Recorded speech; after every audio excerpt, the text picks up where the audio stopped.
Took advantage of the bye week, obviously, to work on a lot of fundamentals and technique and some of our stuff schematically we felt that we could enhance and get better at.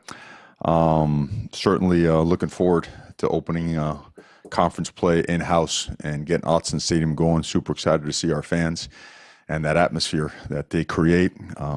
Certainly our players are really excited about that. A lot of stuff going on also. I know that volleyball has a huge game on Friday against Stanford right here, and would love to see the student body out there just, bringing that noise that they bring to Autzen Stadium. I believe soccer is going to be away, but that volleyball game is a really big deal. So school's in session, all right, starting tomorrow. Everybody's moved in, so campus is alive and buzzing, and we're ready to get going for a primetime game on Saturday afternoon. So with that being said, open to questions. Brendan and Micah make their debuts on the depth chart this week. Mario and Jawan lowers down, lower than he's ever been. What's an update on those three receivers? Well, Micah is set to go full go practice. He practiced with us last week, practiced with us yesterday, and looked really good. So feel really optimistic about him playing this weekend. And Brendan is right there as well. I think both those guys, as long as they continue to progress throughout the course of the week, we feel they have a really good chance of playing. Because Jawan's has lingered for a while, I'm a little bit more cautious to say that he will be ready. That being said, there has been significant process in his healing process as well. So I guess so the best way to posture that on that organizational chart is at least it gives an indication where we're working our way there, and a couple guys are a little bit ahead of the other one. Here on the right, Ryan. Mario, I was curious, what is your reaction to the new California proposed law in 2023 to allow players to benefit from their likeness? Mm-hmm. Well, I certainly believe that in any way that we could help the student athletes, and I think it's our obligation, our responsibility.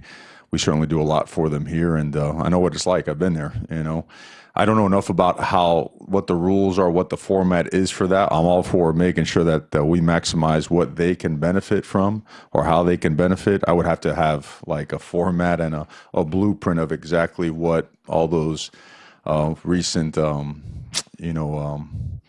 information that has been put together regarding that to get a better feel for exactly what it is they're saying. So part of my ignorance, I just haven't taken a deep dive into that. I guess a few other guys, just from an injury perspective. Lance Wilhoit was someone you said you thought might be back around the same times as these guys, and then Austin Falu and Cyrus Abibilikio were. Yeah, Cyrus is full go now. He practiced yesterday and looked really good.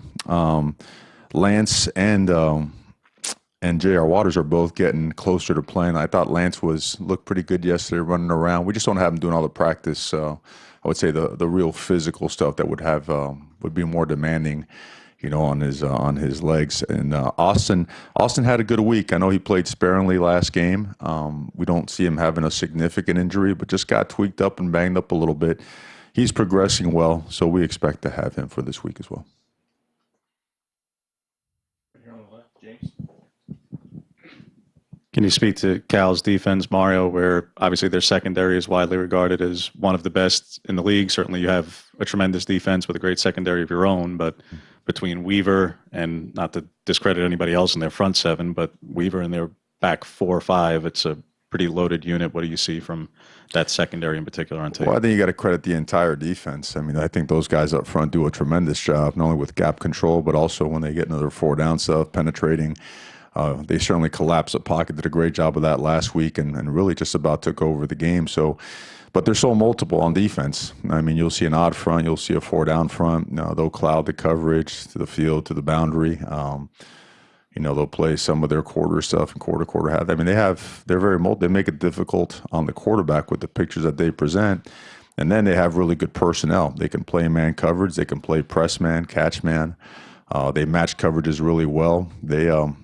And I'll tell you what, there's a good amount, a significant amount of different pressures that also make it difficult for other teams to block them. So it's really impressive. They're hard-nosed, they're tough, they're disciplined. They're also very talented. I think that gets lost a little bit. People just say, well, they're tough, and they're really, really talented, and they're coached really well. They got a great team. And because of Cal's defense, how important is it for a quick start, like the games you guys have had so far in the first half, outscoring opponents and stuff like that? I think it's always important inside a conference play, especially when you're at home, to have that opportunity to start fast and sustain and finish. I think you're seeing a lot of conference games that go a lot of different ways, right? You see fast starts, then you see some teams that maybe don't finish as well or kind of get in a rut in the middle. And that's why it's so competitive in the Pac-12. So with teams like this, teams like Cal, everything's important. There is no little thing. You know, sometimes you say, well, you got to stress the little things. Well, there's no such thing as a little thing anymore when you're in conference play. They're all big things.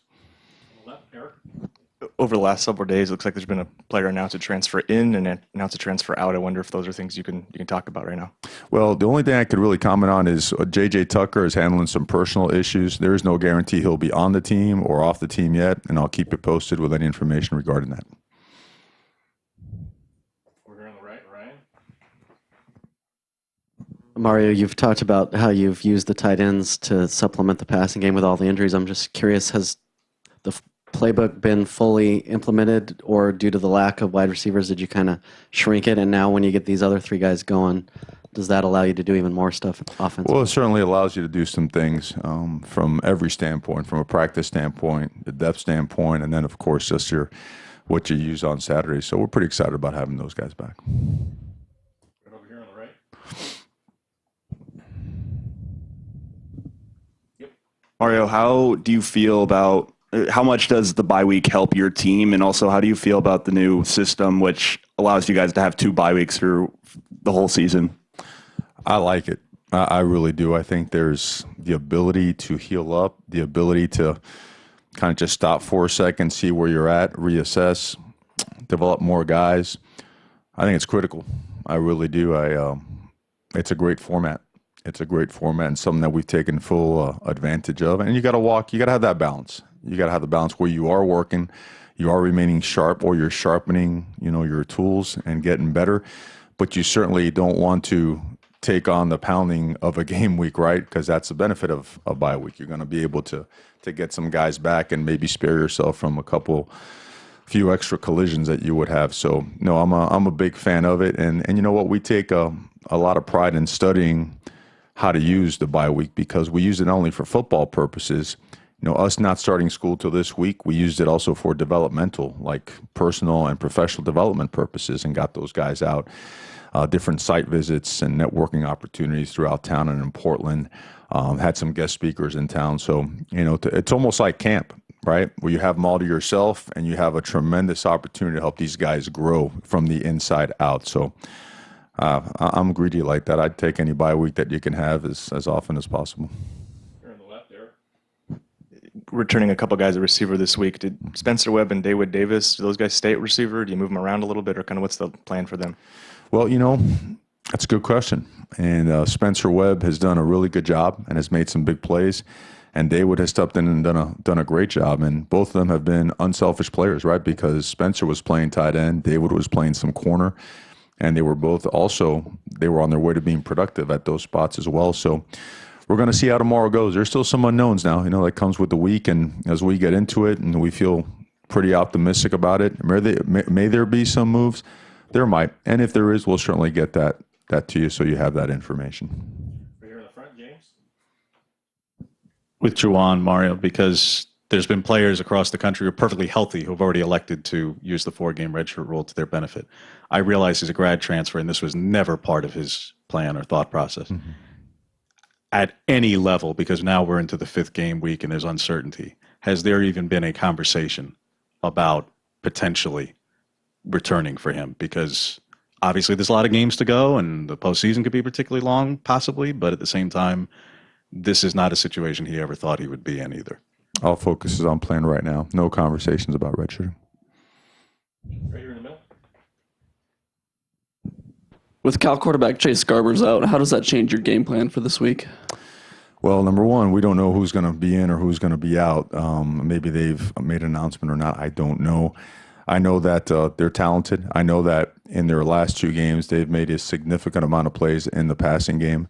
And I know Garbers is a talented guy, but you see, I have a pretty good memory. And I remember Motzer, at UCLA actually replacing, right? Was it Rosen, if I'm not mistaken, and going in there, and I think he actually beat Cal, if I'm not mistaken, if I have that information correct. But so we're looking at a team that has talent outside, that has big backs that get downhill in a hurry. I mean, there was one particular drive last week. They handed the ball off 12 times in a row and scored.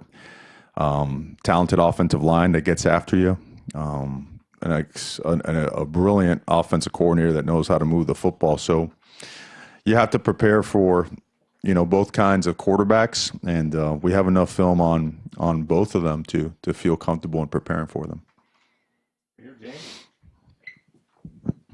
When you were watching the game, whether it was Friday night or Saturday with them, stylistically, because that game did not look to a lot of people like a Pac-12 game traditionally has looked, a lot more wide open, but that was very much a traditional and hard-nosed and philosophically, quite frankly, a lot of things that you preach. How much did you, as just a objective third party, enjoy? You got to play both teams, just enjoy what they were doing. Were you fond of the way that those two teams were playing, both of them? Well, I think in general, I think when you watch the Pac-12, that's what you're seeing now. You're seeing the quality of play, the caliber of athlete and recruit coming into the conference. It's just becoming more physical, much more competitive. I mean, how many games are coming down to that last quarter, the last drive? It's becoming commonplace, right? So, but I enjoyed watching the game.